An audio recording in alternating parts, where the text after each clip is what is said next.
Hey everyone. Before we start today's story, I need you to do something for me. I need you to think about the last voicemail you received. Can you remember it? Was it from a friend, a family member, maybe a spam call you never bothered to delete?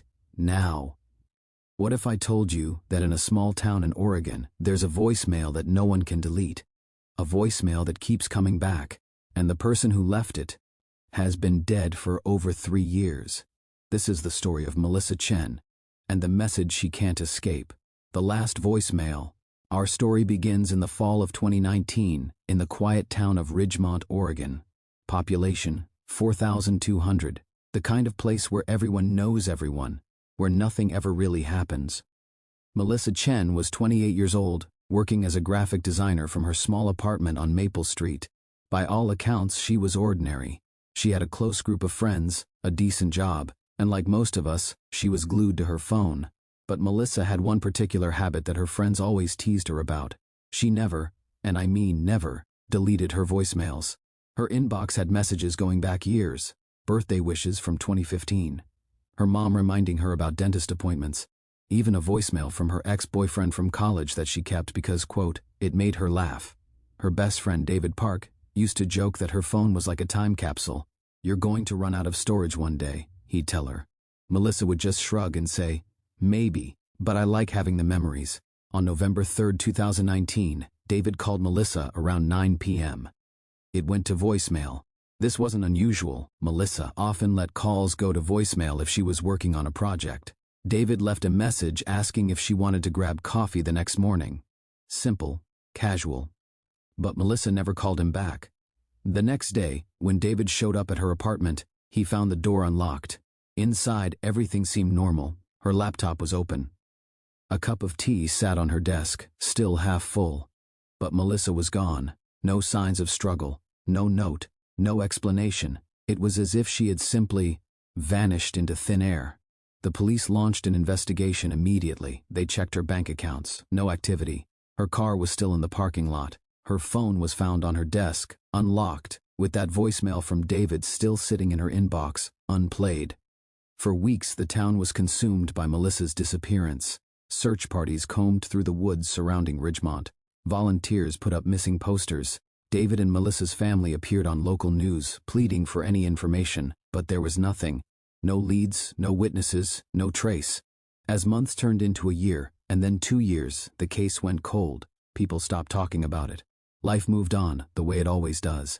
David tried to move on too, but he couldn't shake the guilt. That last voicemail he'd left haunted him. What if he had driven to her apartment that night instead of just calling? What if he could have prevented whatever happened? By 2022, 3 years after Melissa's disappearance, she was legally declared dead. David attended the memorial service. It was small, quiet. He stood there, looking at her photo, feeling like he'd failed her somehow. But here's where our story takes a turn. 2 weeks after the memorial service, David received a voicemail. At 3:47 a.m., from Melissa's number. David woke up to his phone buzzing. Half asleep, he grabbed it and saw the notification. One new voicemail. When he saw the caller ID, his blood ran cold. Melissa Chen. His hands were shaking as he pressed play. And this is what he heard. Static. Heavy static at first, like the sound of an old radio searching for a signal. Then underneath it, breathing. Slow, deliberate breathing. And then, her voice. David. Just his name, whispered, distorted, like it was coming from somewhere far away. David, I'm still here. More static. And then, the sound of what could only be described as wind. Not the wind you hear outside your window, but something deeper, cavernous. Like the sound of air moving through an endless tunnel. I can't leave. And then, the voicemail cut off. David played it again and again. Each time he heard the same thing. That voice, Melissa's voice, but wrong somehow. Hollow, desperate. He immediately called the police. They took his phone, analyzed the voicemail. The number it came from was indeed Melissa's old number, which had been disconnected years ago. The phone company had no record of any call being made from that number. According to them, it was impossible. But the voicemail was there, real, undeniable. David couldn't sleep that night, or the next. He became obsessed, playing that voicemail over and over, trying to understand, trying to find some clue in the static, in the background noise, in the way she said his name. And then, 1 week later, he received another one. 3:47 a.m. again. Same time. This voicemail was longer. David, can you hear me? I've been calling for so long. Why won't you answer? It's dark here. So dark. I can hear them. They're always watching, always listening. Her voice started to break like she was crying. Please, you have to help me. I don't know where I am. I don't know how to get back. And then something else. In the background, a sound that made David's skin crawl. Footsteps. Heavy footsteps, getting closer. Melissa's voice became panicked, frantic. No, not again. David, please. The voicemail cut off abruptly. David stopped going to work. He stopped seeing friends. Every night, he'd sit by his phone, waiting for 3:47 a.m., waiting for another message, and they kept coming. Week after week, always at the same time, each voicemail more disturbing than the last. In one, Melissa was screaming, begging for someone or something to stop. In another, she wasn't alone. There were other voices in the background, whispering, chanting in a language David didn't recognize. His friends and family grew worried. They thought he was having a breakdown, that grief was consuming him. They tried to get him help, but David refused. You don't understand, he'd tell them. She's trapped somewhere. She needs me. He started researching. Urban legends about people disappearing without a trace. Stories about liminal spaces, places between places where the lost get stuck. He dove deep into forums, contacted paranormal investigators, even reached out to mediums. One medium told him something that chilled him to his core. Some people don't cross over. They get caught in the in-between. And they reach out the only way they know how. On the 6-month anniversary of the first voicemail, David received one final message. This time, Melissa's voice was calm, resigned. David, I understand now. I'm not coming back. This place, it doesn't let go. But I need you to know.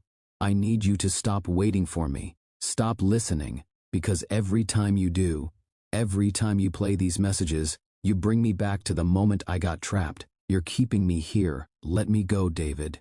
Please, delete the voicemails. All of them. Even that last one from before. The one where you asked about coffee. Her voice cracked. I want to rest. I want to move on. But I can't. Not while you're holding on. Goodbye, David. Thank you for being my friend. Thank you for remembering me. And then, barely a whisper, forget me now. David sat there for hours, phone in hand, tears streaming down his face. And then, he did something he'd never done before. He deleted the voicemail, then the one before it. And the one before that. He went through his entire inbox and deleted every single voicemail Melissa had ever left him. Every birthday wish, every just checking in message. Even that very last one from November 3rd, 2019, the one asking about coffee. When he was done, he sat in the silence of his apartment and waited. 3:47 a.m. came and went. No call, no voicemail, nothing. To this day, David doesn't know what happened to Melissa Chen. He doesn't know if she found peace or if she's still out there, somewhere in the dark, waiting, but he never received another voicemail from her number.